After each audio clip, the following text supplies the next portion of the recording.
Hello, I'm Kerr. Welcome to my art studio. Several people have asked me if I would make a video on choosing colour schemes. Now, choosing colour schemes is very subjective because we all have colours that we like and we all have colours that we dislike. So I'll give it a go. You may all already have ways in which you choose your colour schemes, and that's great. But if you're a little bit lost about how to go about it, then this video will give you some hints and tips on how to get going. I'll also tell you about one aspect of your painting which, if you get it correct, it will make any colour scheme work. So, are you ready?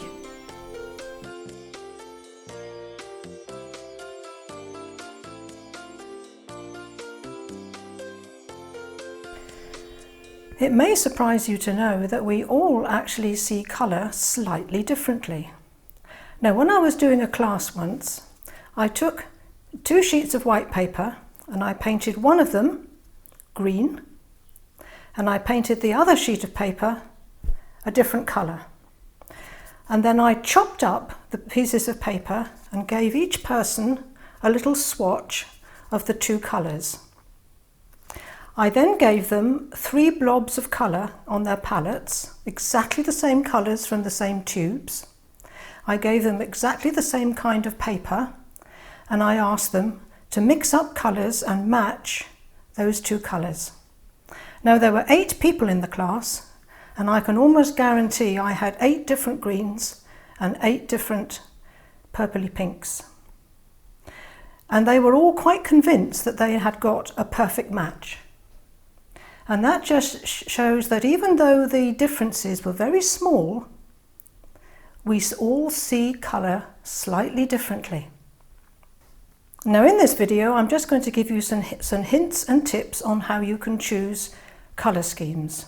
There is no right way, there is no wrong way. All I can do is give you some ideas and to tell you roughly what I do, because that may give you a little bit of guidance.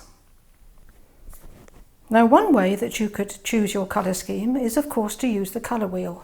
Now, don't worry, I am not going to launch into a whole episode of colour theory. I'm just going to mention this very quickly because I know this is one thing that some people find very useful. For example, you could use your complementary colours, which are colours directly opposite each other on the colour wheel, to get some dynamic, strong colours into your painting. You could use what we call analogous colours, which are colours that are lying next to each other. And that's how you could get a painting that has a certain harmony about it, because all the colours are very, very similar. You could have those colours over here, which are blues and pinks and lilacs, or you could have greens and yellows and oranges to get some harmony in your painting. You can also use what they call triadic colours, which are colours that are evenly spaced around the colour wheel. And that will give you another idea for colour schemes. However, I don't use that myself, but I know many people do. You could also do something like this. You could Google colour schemes and you can come up with charts like this, which will give you ideas of colours that go well together. So these 2 things, the colour wheel and colour charts, yes, you can use those for your colour schemes, but personally for me, I find they're too mechanical. I don't like to be told what colours to use. I like to choose colours because of the way I feel about something. I'll tell you what I mean by that in a moment. However, I've taught on many painting holidays, and we often go out and we paint the landscape and we sit there, we choose a little scene and we sit there and we paint. And I've seen people sitting there for a long time trying to get the perfect green or the perfect orange so that it matches exactly what's in front of them. Well, if you're looking at a bit of landscape first thing in the morning, the colours will look quite soft and gentle like that. If you wait a bit longer until nearer midday, you've got really rich, strong, saturated colours. If you wait a little bit longer towards the evening, you've got the evening glow of the sunset. And then later still, most of the colours disappear and you've got almost a monochrome painting. So I always say to people, what is the point of trying to match exactly the colour that you're seeing in front of you when 2 hours later it's going to change, and 2 hours later again it's going to change? So I keep trying to persuade people to paint the colours that they like, rather than the colours that are sitting there in front of them, because they are constantly changing. So you might say, that's all very well, but how does that help me choose the colours for my painting, which is what this video is about? Well, personally, I think the best way to choose your colours for your paintings is to start off at the very beginning with only a few colours in your paint box. Why do I say that? Well, imagine you've got 10 colours in your paint box. Now each of those colours can be broken down into different shades just by diluting them with water. So you've got 10 colours that you can use straight from the tube, and you can dilute each of them, and therefore that gives you 5 of each, which is another 50 colours. Excuse me. You can then mix up each of these colours with each other. So you're mixing up each of the 10 colours with the 9 other ones. So 10 9s are 90, so that's another 90 colours. And for each of those 90 colours, you can also break those down into 5 different shades. And that gives you 5 times 90, which is 450.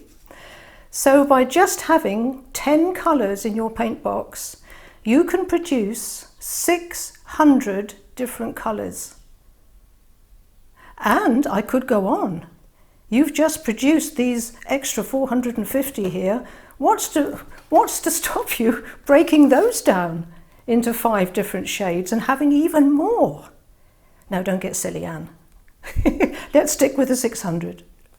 So 10 colours in your paint box and you can produce 600 different colours. Why would you want any more?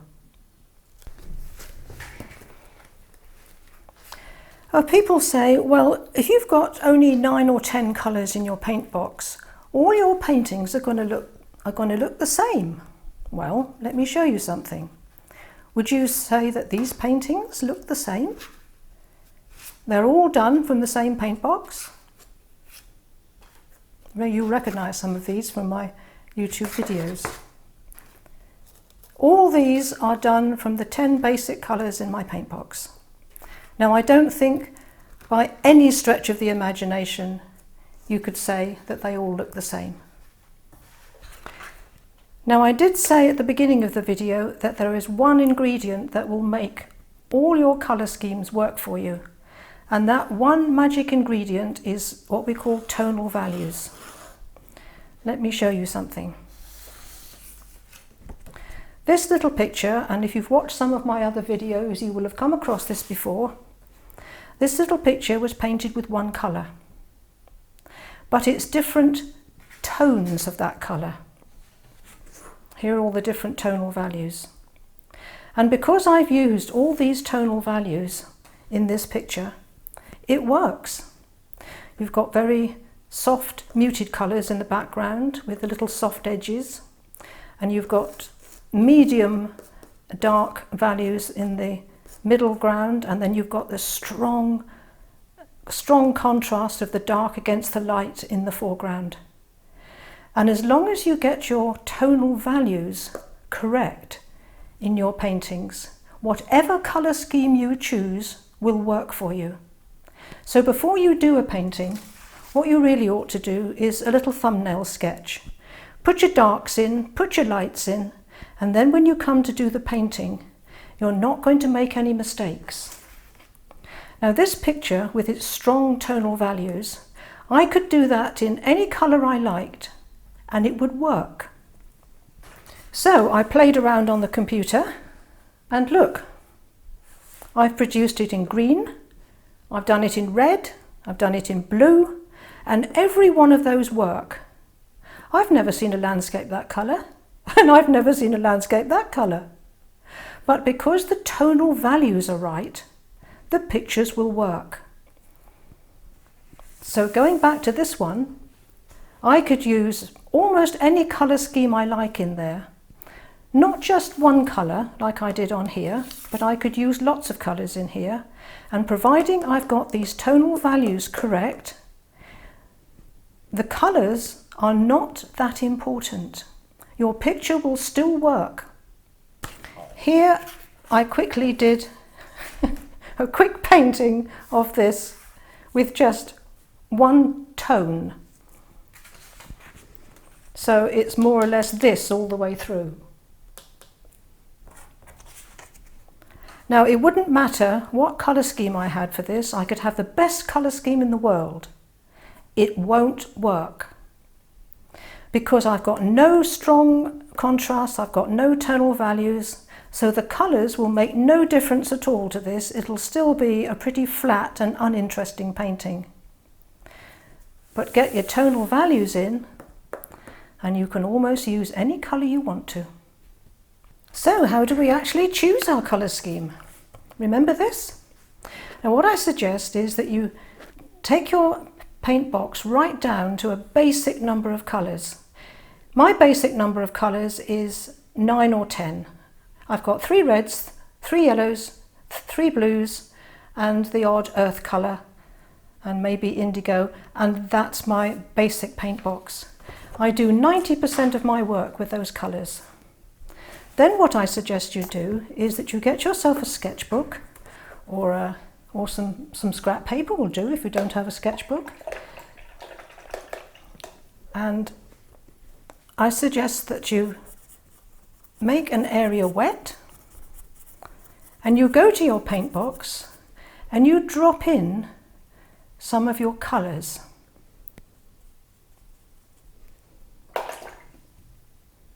And you watch what happens to them. Play around with them.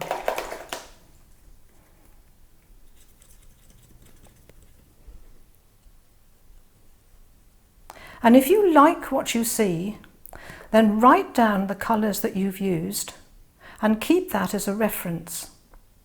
If you wanted to do a painting with very vibrant colours, then you'd look through your little book and you'd find some of the mixtures that you've done that make up those vibrant colours.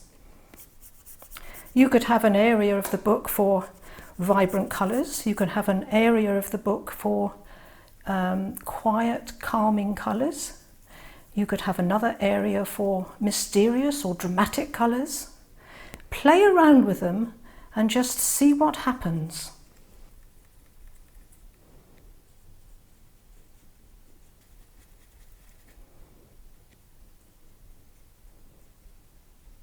Now, I'm not talking about doing lots and lots of little squares where you just mix up 2 colours together to make a third colour. I'm talking about playing around with all different colours and letting them bleed together and seeing what happens. And then if you like it, then make a note of it and keep it in your book. Wow.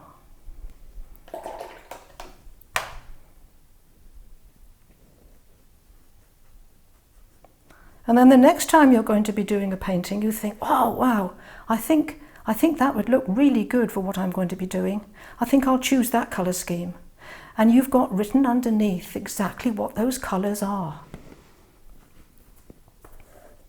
Now, if you'd done 10, 20 of these, you couldn't possibly remember what all those mixes are. So that's why you need to write them down.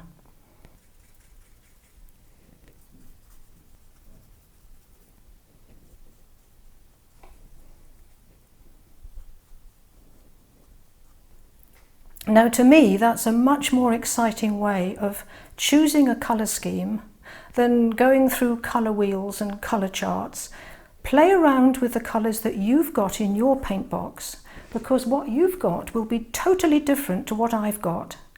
And provided you've limited the number of colours in your paint box and you haven't got 50 or 60 of them sitting there, you'll be able to do lots of these little colour schemes because you've only got about 10 colours sitting in your paint box.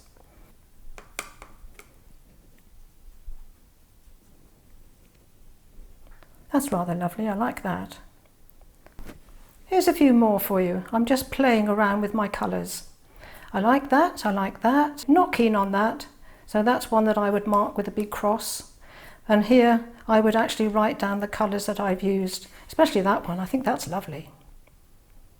But you can only do this by playing. And those of you that have watched some of my other videos might recognise this colour scheme. Remember that one, if you've seen the video? These are the colours I used in this picture. But I've never seen blue trees, or bright blue rocks, or water that colour. But because my tonal values are correct, my colour scheme works. So I've just used the colours that I love. This is another one that I did quite recently. Recognise the colour scheme from here? This is roughly the colour scheme I've used here, with the addition of some green. I've never seen a sky that colour, but because these colours all work together and I've got my tonal values right, it works. So the most important thing when you're painting is not the colours, it's the tonal values. Get those right and your painting will always work. So how you select your colour scheme is not important. You might prefer to use a colour wheel. You might prefer to refer to colour charts. Or you might like to experiment with the colours in your paint box, like we did earlier, and make up your own combinations of colours and keep them for future reference. However, if you get the tonal values right in your painting, regardless of what colours you've chosen, your painting will work. If this video has been useful for you, then please consider clicking that subscribe button and that little bell icon, because that lets you know when I upload another video for you. If you've enjoyed this one, then give it a thumbs up. Thank you for watching, and I'll see you next time. Now remember, there is an artist in everyone. Goodbye for now.